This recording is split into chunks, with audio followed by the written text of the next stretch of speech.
নমস্কার বন্ধুরা, পম্পার কিচেনে আপনাদের সকলকে স্বাগত।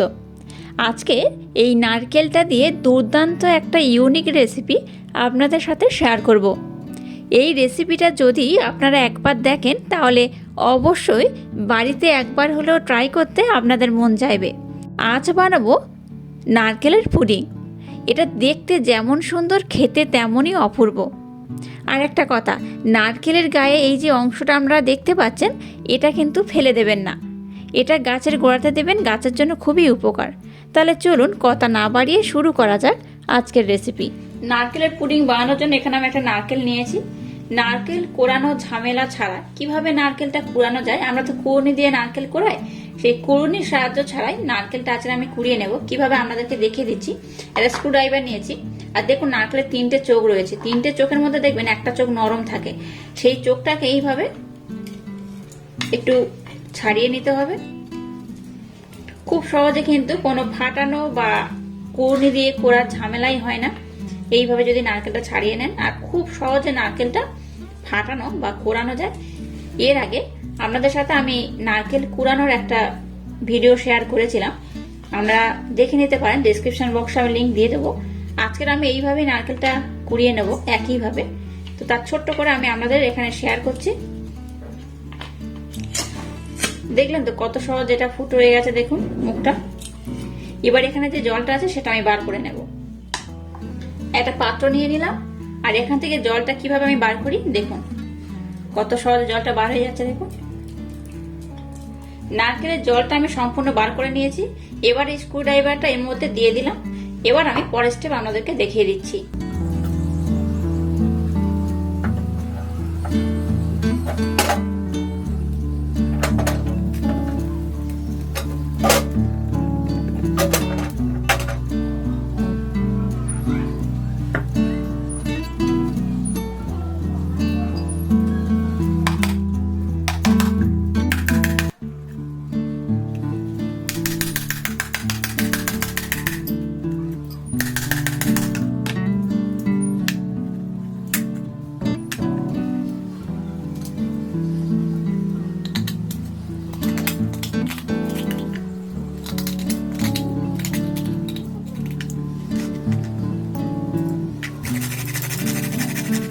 দেখুন নারকেলের পুডিংটা বানানোর জন্য নারকেলটাকে আমি খুব ভালোভাবে কুড়ুনি ছাড়া কুড়ে নিয়েছি। কিভাবে নিয়েছি আপনারা দেখলেন। আর সম্পূর্ণ ভিডিও দেখতে চাইলে আমি ডেসক্রিপশন বক্সে লিংক দিয়ে রাখবো, আগে আমি একটা ভিডিওতে দিয়ে রেখেছিলাম। এবার এটাকে খুব ভালোভাবে আমি মিক্সির জারের মধ্যে দিয়ে ভালোভাবে ব্লেন্ড করে নেব। চাইলে কিন্তু আপনারা এখানে একটু জলও ব্যবহার করতে পারেন ব্লেন্ড করার সময়। আমি অল্প অল্প করে নেব আর খুব ভালোভাবে ব্লেন্ড করে নেব। দেখুন এটাকে আমি ব্লেন্ড করেছি। এবার এর মধ্যে আমি জল দিয়ে দেব। প্রথমে যদি জল আপনারা ব্যবহার না করেন তাহলে পরে জল ব্যবহার করলে হবে। এই পরিমাণে আমি জল দিলাম, আবার আমি একবার ব্লেন্ড করে নেব। এইভাবে সমস্ত নারকেল কুড়ানোটা আমি খুব ভালোভাবে জল দিয়ে ব্লেন্ড করে নেব। এবার আমি একটা কাঁচের পাত্র নিয়ে নিয়েছি, এর মধ্যে আমি একটা ছাঁকনি নিয়ে নিলাম। আর যে নারকেলটা আমি খুব ভালোভাবে ব্লেন্ড করলাম একটু জল দিয়ে, সেটা এই পাত্রের মধ্যে আমি দিয়ে দেবো। এই ছাঁকনির মধ্যে দিয়ে আমি এটাকে খুব ভালোভাবে ছেঁকে নেব। সমস্ত নারকেলটাকে আমি খুব ভালোভাবে ব্লেন্ড করে নিয়েছি। এবার এই চামচটার মাধ্যমে এইভাবে একটু চাপ দিয়ে দিয়ে নারকেল থেকে সমস্ত জুসটা আমি বার করে নিয়েছি। আর দেখুন নারকেলটা একদম শুকনো হয়ে গেছে। সমস্ত জুসটা আমি বার করে নেওয়ার পর একদম নারকেলটা দেখুন একদম শুকিয়ে গেছে। এই নারকেলটা কিন্তু আমি ব্যবহার করব অন্য কোনো রেসিপিতে। এটা কিন্তু ফেলে দেবেন না, এটাকে রোদে শুকিয়ে স্টোর করে রাখতে পারেন, অন্য কোনো রেসিপিতে এটা কাজে লাগবে। আর দেখুন এতটা পরিমাণে নারকেলের জুস আমি বার করে নিয়েছি, অনেকটা হয়েছে। দেখুন এইটা দিয়ে আজকে আমি নারকেলের পুডিংটা বানাবো। এবার এটাকে আলাদাভাবে সরিয়ে রাখলাম। এবার এখানে আমি একটা ছোট বাটি নিয়ে নিলাম। এর মধ্যে এই যে কাপ নিয়েছি, এই কাপের হাফ কাপেরও কম আমি নিয়ে নিচ্ছি কর্নফ্লাওয়ার। কর্নফ্লাওয়ারটা এখানে আমি নিয়ে নিলাম। এই কর্নফ্লাওয়ারের মধ্যে এবার আমি এই যে নারকেলের দুধটা নিয়েছি, নারকেলের দুধ এখান থেকে আমি 2 থেকে 3 চামচ দিয়ে দেব। এতটা পরিমাণ আমি দিয়ে দিলাম। এটাকে খুব ভালোভাবে কিন্তু গুলে নিতে হবে। এটাকে খুব ভালোভাবে নারকেলের দুধের সাথে আমি মিক্সড করে নিয়েছি। এবার এটাকে আমি সরিয়ে রাখলাম। এবার নারকেলের দুধটা আমি নিয়ে নিলাম। এর মধ্যে আমি দিয়ে দিলাম চিনি, এই চামচে 3 চামচ। খুব বেশি আমি দেবো না, যেহেতু নারকেলটা মিষ্টিই হয়, তাই এখানে আমি খুব বেশি চিনি ব্যবহার করছি না। আর চিনিটাকে খুব ভালোভাবে আমি ব্লেন্ড করে নিয়েছি। আপনাদের হাতের কাছে যদি ব্লেন্ড করা চিনি না থাকে তাহলে কিন্তু গোটা চিনি দিলেও হবে, তাতে কোনো সমস্যা নেই। চিনিটা দেওয়ার পর এই নারকেলের দুধটাকে খুব ভালোভাবে এইভাবে নাড়াচাড়া করে চিনিটাকে নারকেলের দুধের সাথে গুলে নিতে হবে। গ্যাসটা জেলে দিয়ে আমি এবার একটা কড়া বসিয়ে দিয়েছি। কড়ার মধ্যে আমি নারকেলের দুধটা দিয়ে দিলাম। প্রথমে গ্যাসের ফ্লেমটাকে হাই রেখে দুধটাকে একবার ফুটিয়ে নিতে হবে, আর কন্টিনিউ কিন্তু এইভাবে নাড়াচাড়া করতে হবে। দেখুন নারকেলের দুধটা খুব ভালোভাবে ফুটে গেছে। এবার আমি গ্যাসটাকে একদম লো করে দিলাম। এই পর্যায়ে গ্যাসটাকে একদম লো করে দিতে হবে। প্রথমে আমি গ্যাসের ফ্লেমটাকে হাই রেখে দুধটাকে একটু ফুটিয়ে নিলাম। এবার গ্যাসের ফ্লেমটাকে আমি লো করে দিলাম।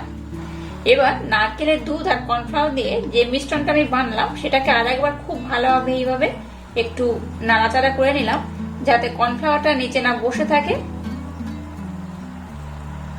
এবার এটাকে আমি এই নারকেলের দুধে দিয়ে দিলাম।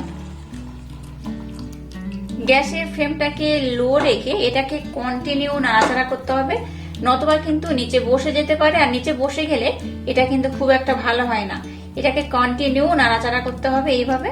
দেখুন নারকেলের দুধটা আর কর্নফ্লাওয়ারের যে মিশ্রণটা আমি বানিয়েছিলাম সেটা নারকেলের দুধে দেওয়ার পর মিশ্রণটা দেখুন আগের থেকে কতটা ঘন হয়ে গেছে। খুব ঘন হয়ে গেলে যেমন ভালো হবে না, আর খুব পাতলা থাকলেও খুব একটা ভালো হবে না।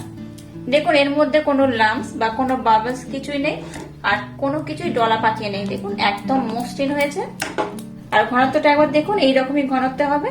এই পর্যায়ে এর মধ্যে আমি একদম সামান্য পরিমাণে লবণ দিয়ে দেবো। দেখুন এই পরিমাণে, খুব বেশি লবণ আমি দিলাম না।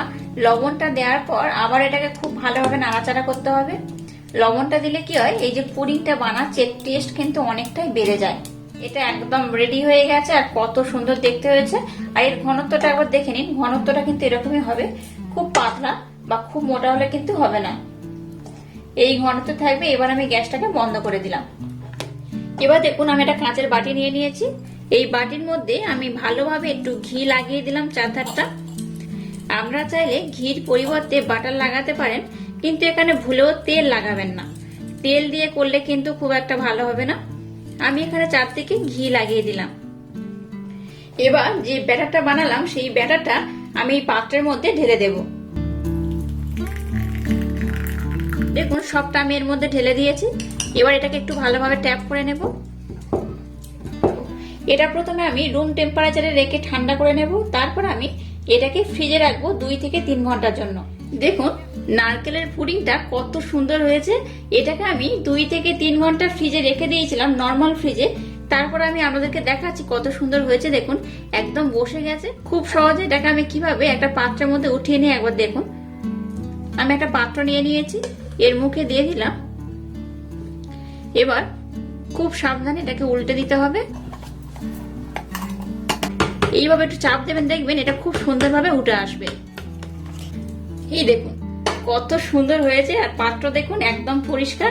এখান থেকে কত সুন্দরভাবে উঠিয়ে নিলাম দেখুন, আর দারুণ দেখতে হয়েছে। এটা দেখতে যেমন সুন্দর, এর টেস্ট তেমনই অসাধারণ, অপূর্ব। বাড়িতে অবশ্যই একবার হলো ওই নারকেল দিয়ে এই রেসিপিটা বানিয়ে দেখবেন। একদম ইউনিক একটা রেসিপি, আশা করছি আপনাদের খুব ভালো লাগবে।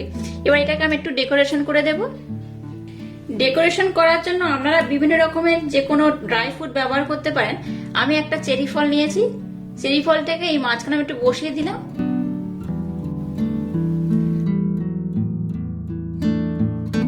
দেখুন এটাকে আমি বিভিন্ন রকম ড্রাই ফ্রুট দিয়ে খুব ভালোভাবে ডেকোরেশন করে দিয়েছি। আপনাদের হাতের কাছে যদি অন্য কিছু ড্রাই ফ্রুট থাকে আপনারা ব্যবহার করতে পারেন। এটা আমি কেটে আপনাদেরকে দেখাচ্ছি, দেখুন কত সুন্দর হয়েছে।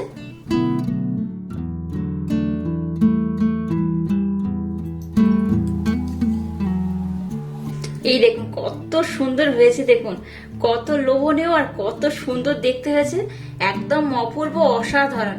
বাড়িতে অবশ্যই একবার হলেও ট্রাই করবেন। আর আমার এই রেসিপিটা যদি আপনাদের ভালো লাগে তাহলে অবশ্যই আমার এই চ্যানেলটাকে লাইক, শেয়ার, কমেন্ট এবং সাবস্ক্রাইব করবেন, আর পাশে থাকা বেল আইকনটা প্রেস করে দেবেন। তাহলে টাটা, আবার দেখা হচ্ছে নতুন কোনো রেসিপি নিয়ে।